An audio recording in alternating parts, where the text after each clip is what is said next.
अब ब्रैकेट्स लगे होते हैं, उनका आपस में मल्टीप्लाई करना होता है, सही है। अच्छा, इसको और क्या कहते हैं, इसका एक और नाम होता है, इसको हम कहते हैं एक्सपेंशन हो रही है, कि हम एक्सपैंड कर रहे हैं एक्सप्रेशन, सही है।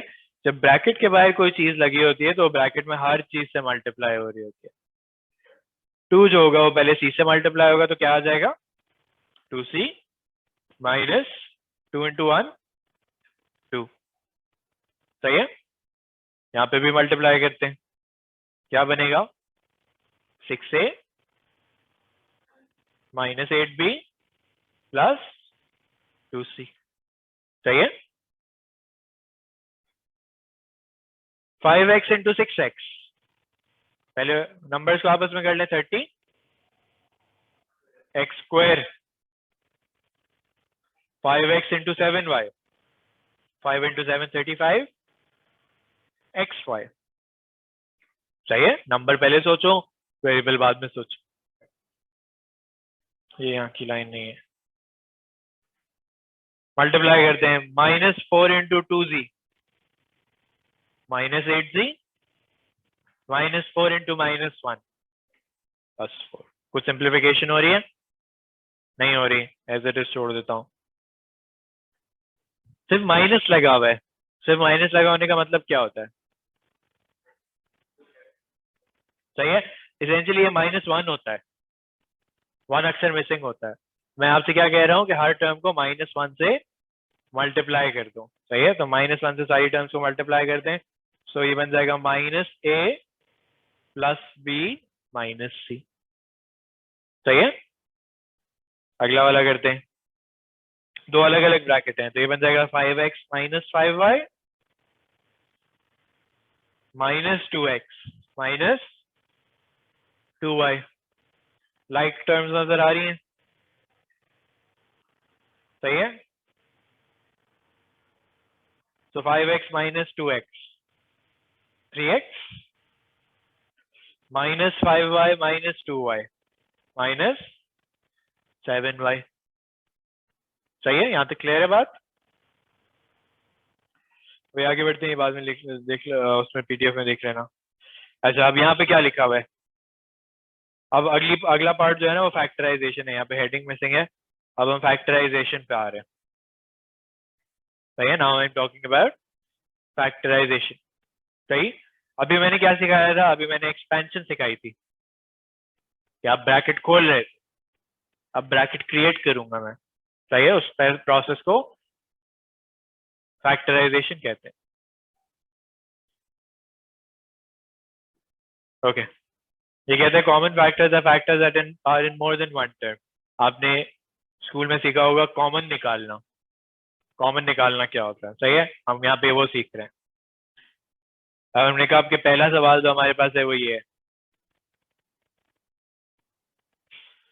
ओके। अब ये कितनी टर्म्स हैं, पहले ये बताओ। 2 टर्म्स हैं, हमने यही सीखा था कि ये एक टर्म है और ये दूसरी टर्म है। अब इन दोनों में क्या क्या कॉमन है, पहले x के बारे में सोचते हैं, क्या x कॉमन है, x कॉमन है, तो एक x कॉमन निकल सकता है, सही है।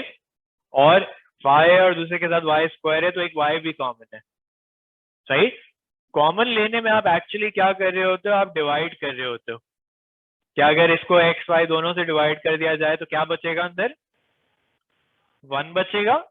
क्या अगर x भी कॉमन निकल आया और y भी कॉमन निकल आया तो अंदर 1 बच गया। अगर इसमें से x कॉमन निकल आया और एक y कॉमन निकल आया तो क्या क्या बचा,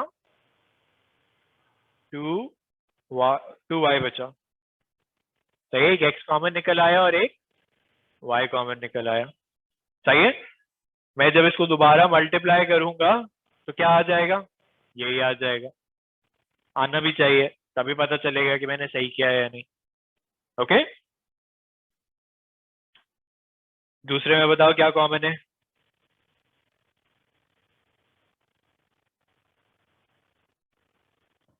एक b कॉमन है और एक a भी कॉमन है। तो पहली टर्म में से क्या बचेगा, c बचेगा और दूसरी टर्म में से 4a बचेगा।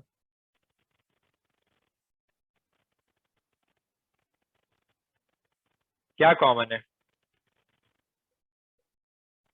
एक्स स्क्वायर कॉमन है, तो पहली टर्म में से 1 बच गया, तो जब सब खत्म हो जाता है तो 1 बच जाता है और 3y बच गया। ओके, ये क्या कर रहा हूं मैं, ये फैक्टराइज कर रहा हूं। सही है, सबको फैक्टराइज कर रहा हूं। क्या क्या कॉमन है? अब दोनों में नंबर है, क्या नंबर कॉमन है? 5 कॉमन है। सही है, m भी कॉमन है। कॉमन होने का मतलब क्या होता है? नंबर के कॉमन होने का मतलब क्या होता है कि सेम टेबल में आ रहे हैं या नहीं आ रहे। 5 और 10 एक ही टेबल में आते हैं, 5 टेबल में आता है, मैंने 5 बाहर निकाल लिया। ओके, क्या बचा यहाँ से? 2n plus 1। जब सब खत्म हो जाए कॉमन लेने में तो 1 बचता है, 0 नहीं आएगा कभी भी। सही है, कॉमन लेने में कभी भी 0 नहीं आएगा। क्लियर?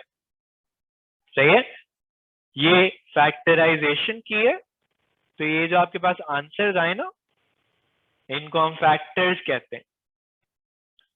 सही, आगे ए लेवल्स पढ़ो, ए लेवल में मैथ पढ़ोगे तो ये इंपॉर्टेंट होता है कि भाई फैक्टर किस चीज को कहते हैं। ये जो हमने ब्रैकेट्स बनाए और बाहर नंबर लिखे हैं, सारे फैक्टर्स हैं।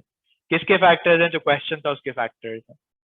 सही है, तो मैं कह सकता हूँ कि 10mn प्लस 5m का एक फैक्टर 5m है और एक जो है वो 2n प्लस 1। सही है, लिखो जल्दी से।